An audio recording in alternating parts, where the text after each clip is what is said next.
Zoom on news Marathi, प्रत्येक घरासाठी, घरातील प्रत्येकासाठी.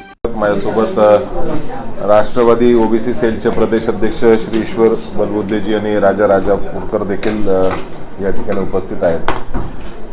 मध्य प्रदेशच्या धर्तीवर महाराष्ट्रामध्ये देखील ओबीसी समाजाला राजकीय आरक्षण मिळावं ही भूमिका सुरुवातीपासून राष्ट्रवादी काँग्रेस पक्षाची आणि महाविकास आघाडी सरकारची आहे. या संबंध ओबीसी आरक्षणाचा केंद्र स्तरावर, कोर्ट स्तरावर पाठपुरावा राष्ट्रवादीचे ज्येष्ठ मंत्री, ओबीसी नेते सन्माननीय भुजबळ साहेब करत आहेत. आणि आता निवडणुका जरी घेण्याच्या संदर्भामध्ये आदेश होत असले तरी ह्या निवडणुका ओबीसी आरक्षणाच्या सोबत व्हाव्या ही भूमिका राष्ट्रवादी काँग्रेस पक्षाची आणि महाविकास आघाडी सरकारची आहे. याच्या संदर्भात लागणारा एम्पेरिकल डेटा, ट्रिपल टेस्ट या संदर्भात ज्या काही गोष्टी करणे अपेक्षित आहे त्याच्यासाठी राज्य शासनाची यंत्रणा पूर्णपणे कार्यान्वित झालेली आहे.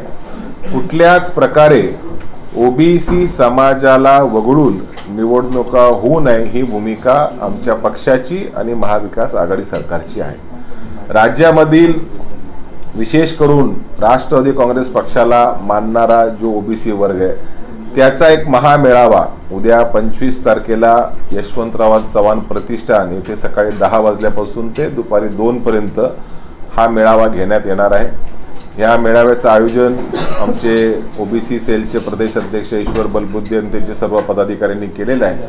आणि त्या कार्यक्रमाला प्रदेश अध्यक्ष नामदार जयंत पाटील साहेब, ज्येष्ठ मंत्री ओबीसी नेते नामदार भुजबळ साहेब, सुप्रियाताई सुळे, नामदार जितेंद्र आव्हाड, नामदार हसन मुश्रीफजी आणि इतर मान्यवर मोठ्या संख्येने येणार आहे. राज्यातल्या सर्व ओबीसी सेलचे जेवढे जिल्हा अध्यक्ष आहेत, पदाधिकारी आहेत, तालुका स्तराचे पदाधिकारी ते येणार आहेत. आणि ह्याच्या माध्यमातून एकंदरीतच राज्य शासनाने घेतलेली भूमिका, कोर्टामध्ये केलेली कामगिरी आणि एकंदरीतच ह्या सगळ्या गोष्टीच्या संदर्भामध्ये कार्यकर्त्यांचा माहिती देणे, ओबीसी समाजाची राष्ट्रवादी काँग्रेस पक्षाकडून असलेली अपेक्षा, महाविकास आघाडी सरकारकडून असलेली अपेक्षा या संबंधी तालमेल करून तो मेळावा संपन्न करण्याचा आमचा दृष्टिकोन आहे.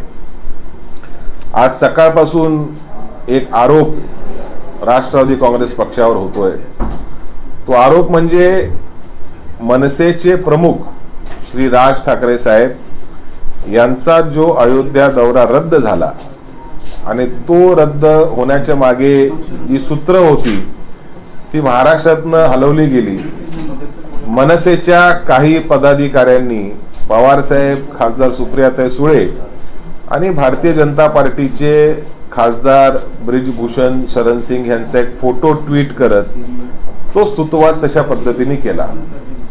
वास्तविक जो फोटो होता तो फोटो 2018चा आहे. राज साहेबांचा जो दौरा रद्द झाला तो 2022 मध्ये रद्द झाला. 18चा फोटो आणि 22चा संदर्भ अशी शक्कल मनसेच्या काही पदाधिकाऱ्यांनी कशी काय जुळवलेली हा प्रश्न आमच्या सर्वांच्या मनामध्ये निर्माण झालेला आहे. वास्तविक मनसे प्रमुख राज ठाकरे साहेबांनी ज्या ज्या सभा घेतल्या, मग ती पुण्याची सभा असो, त्याच्या आधी औरंगाबादची असो, त्याच्या आधी ठाण्याची असो, त्याच्या आधी त्यांची ती पाडव्याची सभा असो, या संबंध सभेमध्ये एक कलमी कार्यक्रम म्हणजे राष्ट्रवादी काँग्रेस पक्षाचं बलस्थान आदरणीय पवार साहेबांना टार्गेट करणे, राष्ट्रवादी काँग्रेस पक्षाला जातीवादी ठरवणे. पवार साहेब कधी छत्रपती शिवरायांचं नाव घेत नाही, ते फक्त शाहू फुले आंबेडकरांचं नाव घेतात. राष्ट्रवादी जन्माला आल्यापासून राज्यात जातीवाद वाढला, अशा पद्धतीने काही गोष्टी करून राज्याचं चित्र किंवा राज्याचं समाजकारण बिघडवण्याचं काम दुर्दैवाने मनसेच्या लोकांकडनं होत होतं. भोंग्याच्या संदर्भात त्यांनी काय विषय मांडले, ते विषयच्या माध्यमातून महाराष्ट्रात काही अस्थिर होईल का, राजकीय घडामोडी होतील का, धार्मिक तेढ निर्माण होतील का अशी भीती होती. परंतु सुदैवाने महाराष्ट्रातल्या सुज्ञ जनतेने, मग त्याच्यामध्ये सर्व धर्मीय हिंदू आणि मुस्लिम हे दोघांनी तसं काय होऊ दिलं नाही. आणि महाराष्ट्र 3 तारखेच्या नंतर, पाडव्याच्या नंतर, पूर्णपणे ईदच्या नंतर पूर्णपणे शांत राहिला.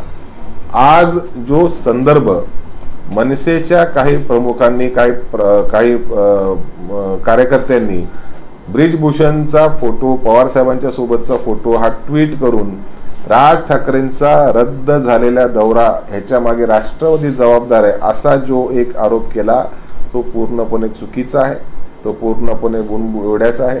वास्तविक आमच्या राजकीय स्पर्धेमध्ये मनसे आमचा स्पर्धक अजिबात नाही.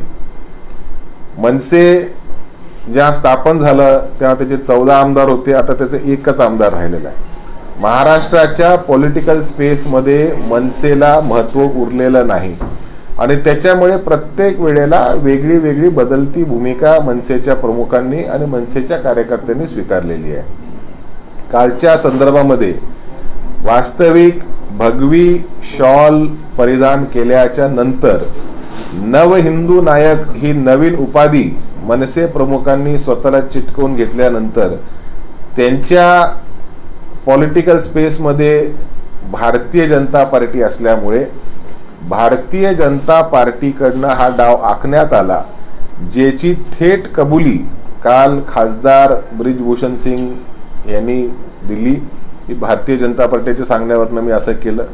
त्याच्यामुळे मनसेच्या कार्यकर्त्यांना कळालंच नाही की कशा पद्धतीने Bharatiya Janata पार्टीने use and throw करून मनसेला बाजूला टाकलं. त्यांना उत्तर प्रदेशला जायचं होतं, त्यांना अयोध्येला जायचं होतं, त्यांनी योगी आदित्यनाथ मुख्यमंत्री यांचं स्तुती म्हणजे गान पण केलं. परंतु जेव्हा खासदार ब्रिजभूषण सिंग यांनी विरोध केला तेव्हा योगी मदतीला आले नाही, चंद्रकांत दादा मदतीला आले नाही, आमचे देवेंद्र फडणवीस साहेब मदतीला आले नाही, देशाचे गृहमंत्री अमित शाह मदतीला आले नाही आणि राज ठाकरे एकाकी पडल्यामुळे त्यांनी त्यांचा तो दौरा रद्द केला. आमची त्यांच्यामध्ये स्पर्धा होऊ शकत नाही कारण ते आमच्या पॉलिटिकल स्पेसमध्ये नाही. आमचं विकासाचं मॉडेल आहे, त्यांचं आरोपाचं मॉडेल आहे.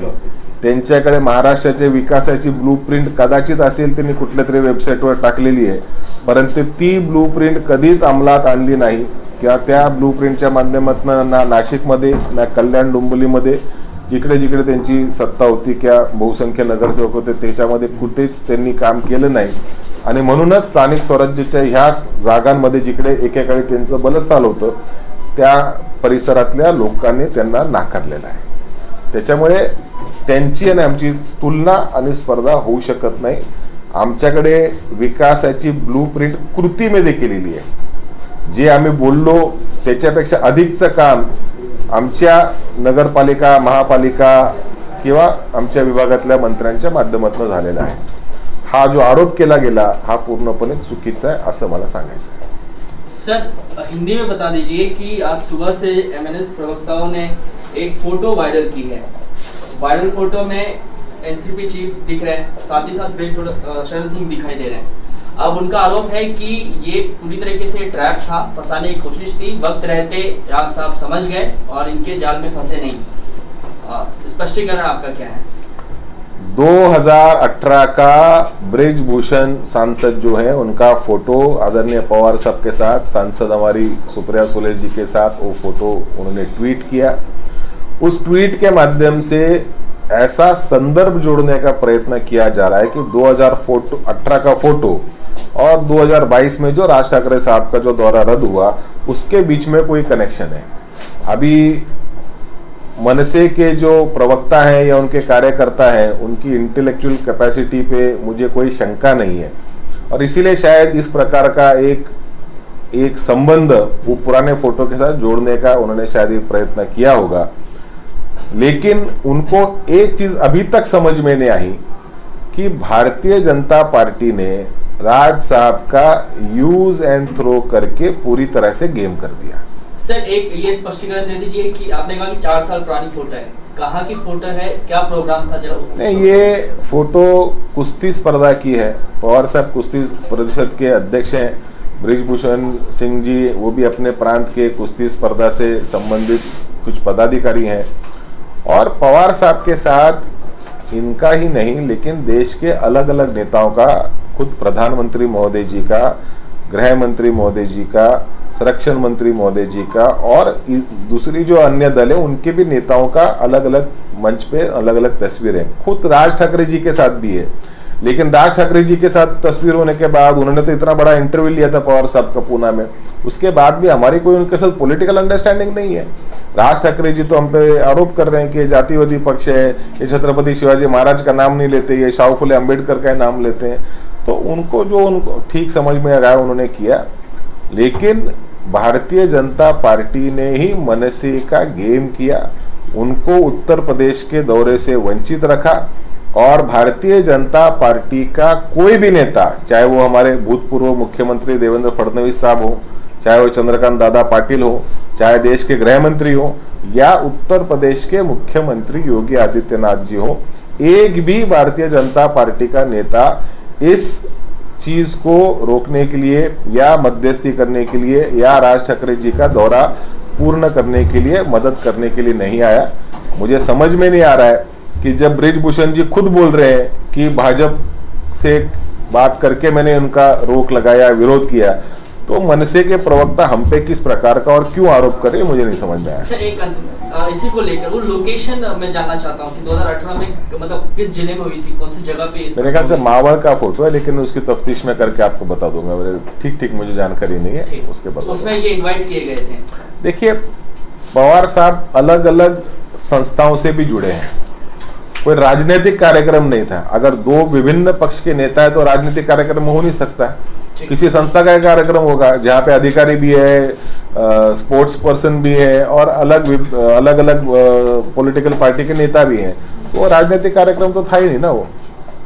सर आरक्षणाचा प्रश्न आहे, राज्य सरकारची विनंती धुडकावून राज्य निवडणूक आयोगाने मुंबईसह 14 महापालिकांचा आरक्षण सोडतीचा कार्यक्रम जाहीर केलाय। राज्य निवडणूक आयोग आणि राज्य सरकार यांच्यात मतभेद आहेत, पटत नाही? निवडणूक आयोग ही एक स्वायत्ता प्राप्त संस्था आहे, घटनेने त्यांना अधिकार दिलेले आहेत। निवडणूक होत असताना सर्व समाजाचा त्याच्यामध्ये समावेश व्हावा, त्यांना प्रतिनिधित्व मिळावं ही आमची भूमिका आहे।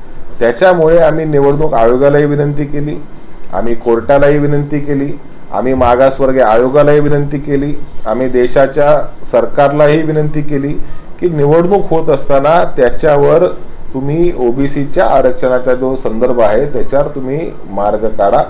कोर्टाने ट्रिपल टेस्टच्या संदर्भात काही सूचना दिलेल्या आहेत। वास्तविक मध्य प्रदेशचा निर्णय झाल्यानंतर माझी म्हणजे आमची जी समज आहे त्याच्यातनं एखाद्या कोर्टाचा निर्णय हा देशभर लागू असतो अशी साधारण धारणा असते।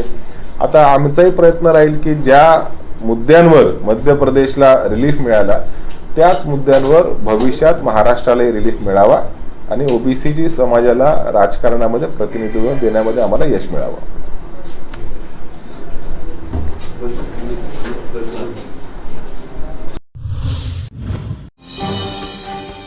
झूम ऑन न्यूज मराठी, प्रत्येक घरासाठी, घरातील प्रत्येकासाठी।